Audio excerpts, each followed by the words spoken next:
Good morning. Today is August the 6th of 2024, and this is our regularly scheduled monthly meeting of the Alabama Public Service Commission. For the record, the public was notified of today's meeting by notice dated June the 26th of 2024.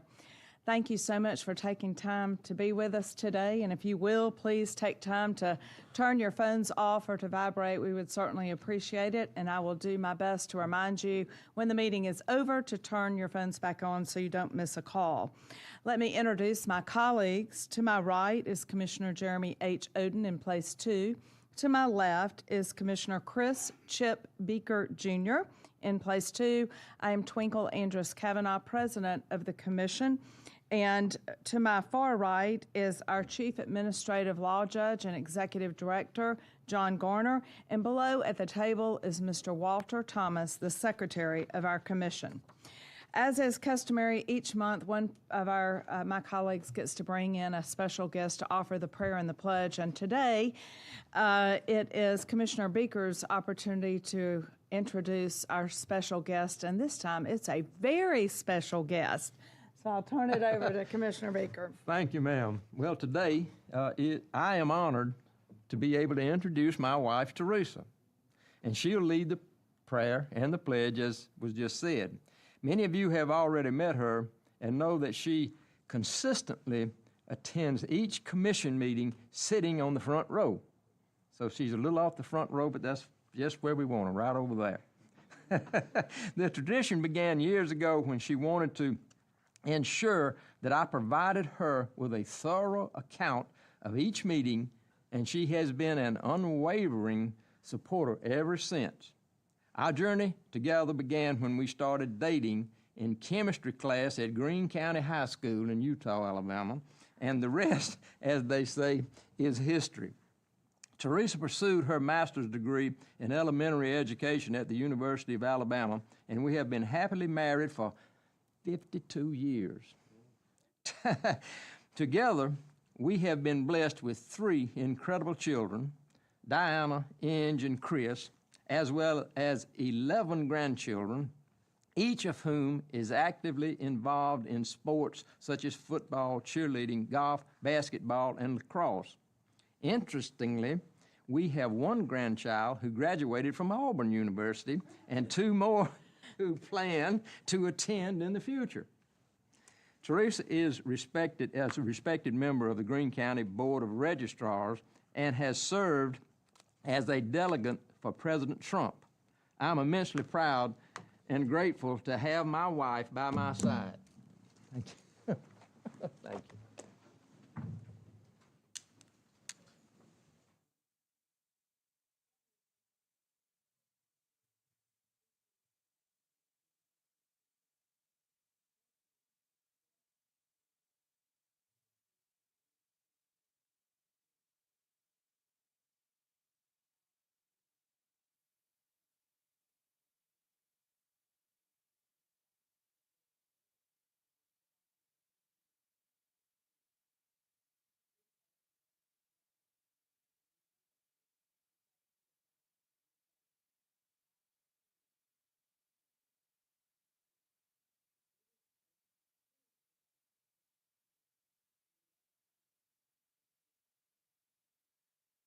Amen.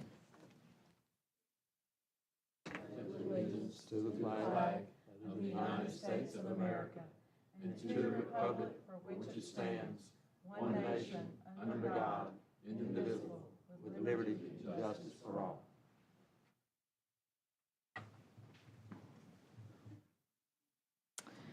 And I'll just go ahead and add that we all appreciate Miss Teresa Beaker, so thank you. She missed one meeting this year. I can't remember which one. And I didn't have my focal point on the front row, so we're always happy to have you.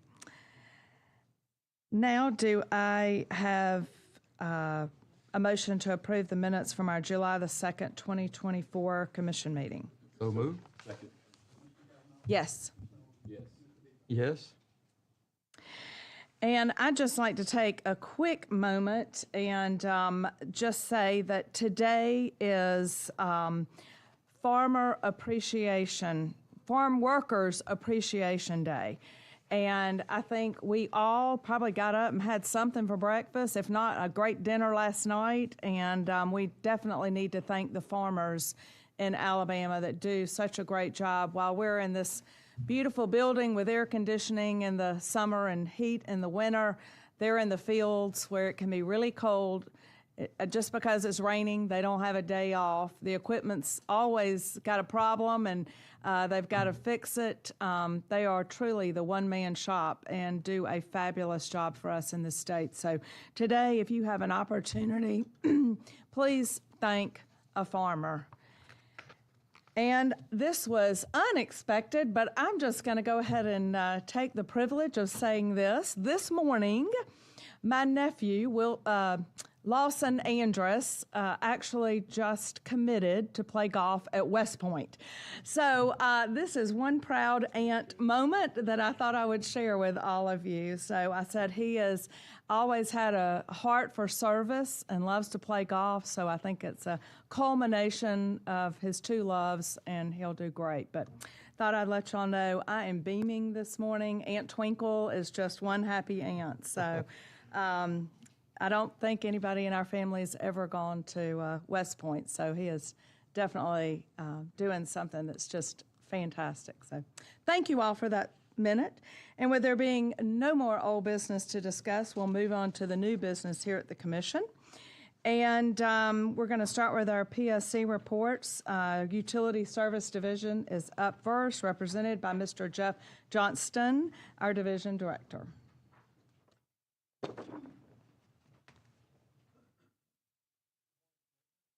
Morning. I'll be presenting the utility July 30th, 2024.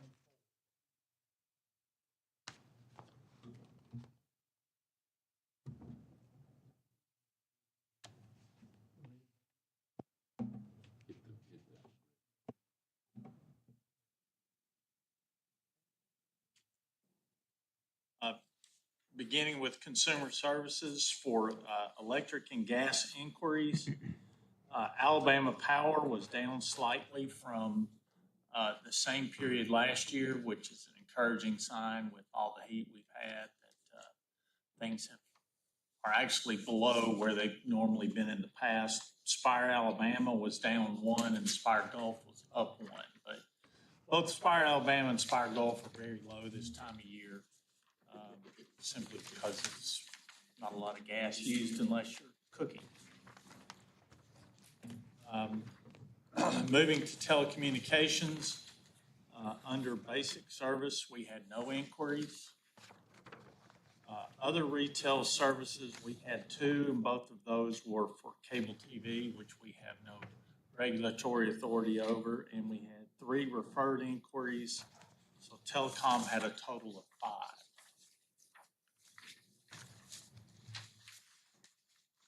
Moving to the gas agenda, docket 18046 and 18328, Spire Alabama Inc. Division Report on Rate RSE as of June 30, 2024. Based on preliminary figures at point of test, the projected RSE return on average common equity for the rate year ending September 30, 2024 was 9.68%.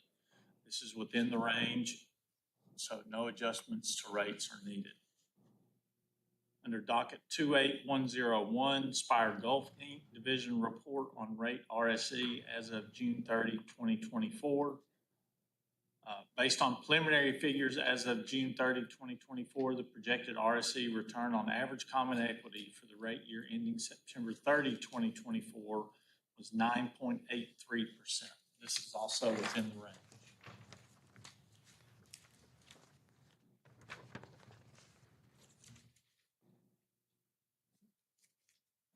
Moving to the water agenda, under wastewater, docket 31555, O'Brien Environmental Services, LLC, a petition to modify their certificate of financial viability to add a collection and treatment facility for Stillhouse Point located in Coleman County, Alabama.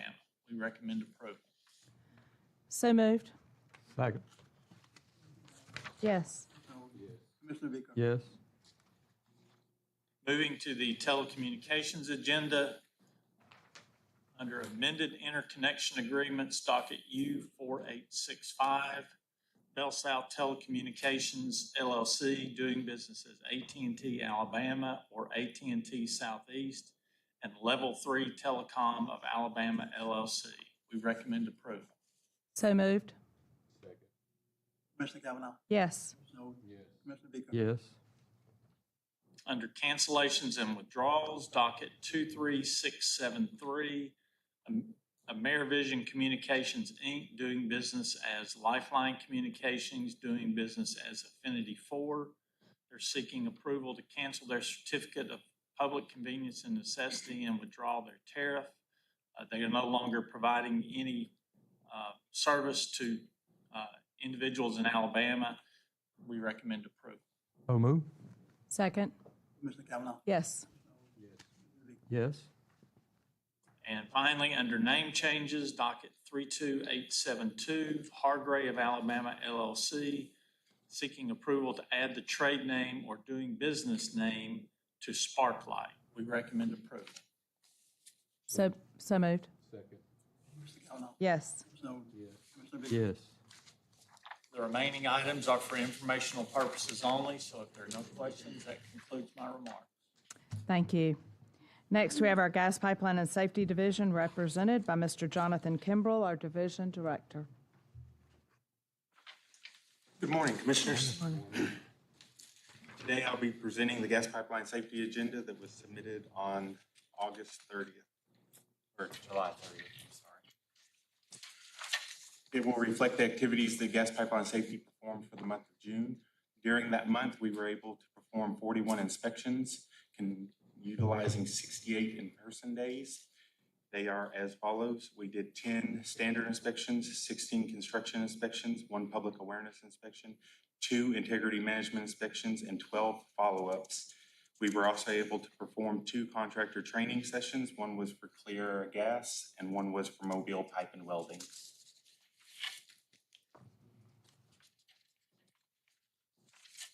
Of the 41 inspections that were performed, there were 3 enforcement letters noting 17 non-compliance issues. Also during the month, we were able to correct out 2 non-compliance issues from previous months. Incidents and accidents, there were 4 state reportable incidents in the month of June. All 4 of them were similar, that they were strikes on plastic mains caused by a contractor that had an active ticket and inaccurate locate performed. The rest is for information only. Barring any questions, that's it for gas pipeline safety. Thank you. Next, we have our Utility Enforcement Division represented by Ms. Amanda Sheehan, our Division Director. Good morning. You have before you,